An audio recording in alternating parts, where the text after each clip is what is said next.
प्रत्येक सणामागे एक दिव्य परंपरा दडली आहे, पण असा एक दिवस आहे जो केवळ देवपूजेचा नसून आपल्या घरातील प्रत्येक दिव्याबद्दल कृतज्ञता व्यक्त करण्याचा दिवस आहे. हा दिवस म्हणजेच दीप अमावस्या. याला दीपपूजन असंही म्हणतात.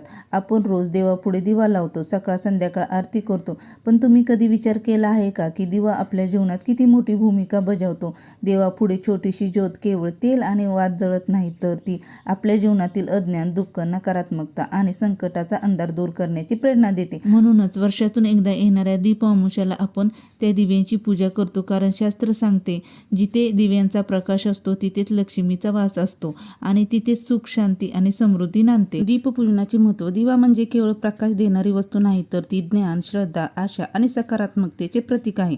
दीप अमावस्येच्या दिवशी दिव्यांची पूजा करण्यामागे एक सुंदर विचार आहे. दीप अमावस्येनंतर श्रावणातील आणि श्रावणापुढील सणांना सुरुवात होती. त्यामुळे या दिवशी दिवे स्वच्छ करून त्यांची पूजा केली जाते, जेणेकरून पुढील सर्व सण मंगलमय होतील. दीप अमावस्येच्या दिवशी घरातील सर्व समया निरंजन, पितळेचे दिवे, तांब्याचे दिवे, मातीच्या पंत्या आणि देवघरातील सर्व दीप स्वच्छ घासून पुसून त्यांची पूजा केली जाते. वात तयार केली जाते आणि तूप किंवा तेलाने दिवे लावले जातात. अंधार आणि प्रकाश यांचा संघर्ष हा केवळ बाहेरचा नसतो, आपल्या मनातही कधी भीती, राग, दुःख आणि निराशा निर्माण होते. दिव्याची ज्योत आपल्याला सांगते की कितीही अंधार आला तरी एक छोटासा प्रकाश तो दूर करू शकतो. म्हणूनच दीपपूजन म्हणजे बाहेरचा दिवा. अनेक कुटुंबामध्ये अशी श्रद्धा आहे की दीप अमावस्येच्या दिवशी मनापासून पूजा केल्यास माता लक्ष्मीची कृपा प्राप्त होते, घरातील नकारात्मकता कमी होते आणि सुख समृद्धी वाढते. त्यामुळे हा दिवस अतिमंगल मानला जातो. दिवा म्हणजे शरीर, तेल किंवा तूप म्हणजे श्रद्धा आणि भक्ती, वात म्हणजे जीवनाचा मार्ग आणि ज्योत म्हणजे आत्मज्ञान. श्रद्धा आणि भक्तीच्या आधारावर ज्ञानाची ज्योत, नकारात्मकता कमी होत जाते. दीपपूजनामुळे घरात सात्विक वातावरण निर्माण होते अशी श्रद्धा आहे. संध्याकाळी देवासमोर दिवा लावण्याने मन शांत होते, प्रार्थनेची भावना जागृत होती आणि कुटुंबातील सदस्य एकत्र येऊन आरती करतात. चला तर मग पूजेला सुरुवात करूया. त्याआधी तुम्ही जर माझा चॅनल सबस्क्राईब केला नसेल तर नक्की करा आणि तुम्हाला जर आजचा व्हिडिओ आवडला तर जास्तीत जास्त शेअर करा. यंदा 2026 मध्ये दीप अमावस्या अर्थात दीपपूजन बुधवारी 12 ऑगस्ट रोजी आहे. अमावस्या तिथी 12 ऑगस्ट रोजी पहाटे 1:53 सुरू होऊन त्याच दिवशी रात्री 11:06 संपणार आहे. त्यामुळे 12 ऑगस्टच्या संध्याकाळी प्रदोष काळात म्हणजे साधारण 6:45 ते रात्री 8:50 यावेळी दीपपूजन करणे अतिशुभ मानले जाते. पूजेची मांडणी करण्याच्या अगोदर दीपपूजनासाठी सर्वप्रथम पूजेचे साहित्याची तयारी करून घेऊयात.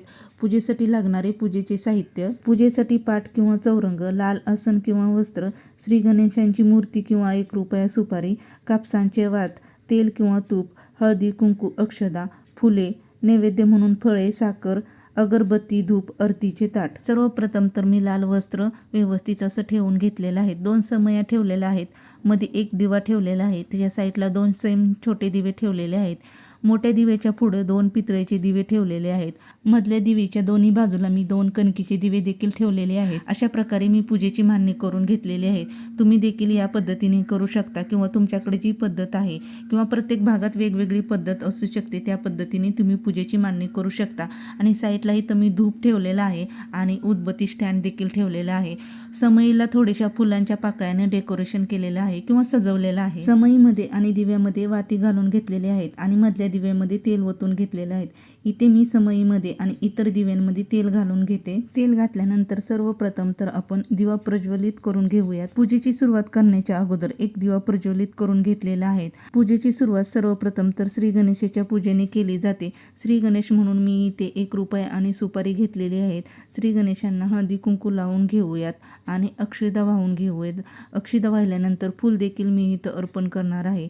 फूल अर्पण करून झाल्यानंतर प्रत्येक समयीला आपल्याला हळदी कुंकू लावून फूल, अक्षदा अर्पण करायचं आहे. आता आपण प्रत्येक दिव्याला हळदी कुंकू, अक्षदा आणि फुलं अर्पण करूयात. दिवा म्हणजे ज्ञान, तेज आणि महालक्ष्मीचे प्रतीक. भक्तिभावाने प्रत्येक दिव्याची पूजा करून आपल्या जीवनात सुख, शांती, समृद्धी आणि सकारात्मक ऊर्जा यावी अशी प्रार्थना करूया. शुभ मुहूर्तावर समया आणि दिवे आपण लावून घेऊयात, म्हणजे प्रज्वलित करून घेऊयात.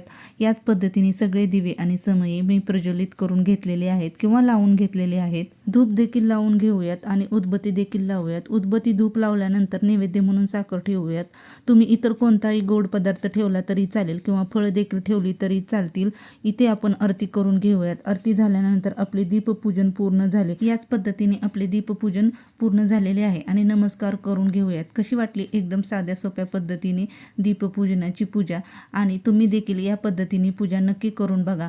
खूप प्रसन्न आणि छान वाटेल. आणि तुम्हाला जर माझा आजचा व्हिडिओ आवडला तर जास्तीत जास्त शेअर करा आणि चॅनेलला सबस्क्राईब करायला विसरू नका. भेटूयात पुढच्या व्हिडिओमध्ये.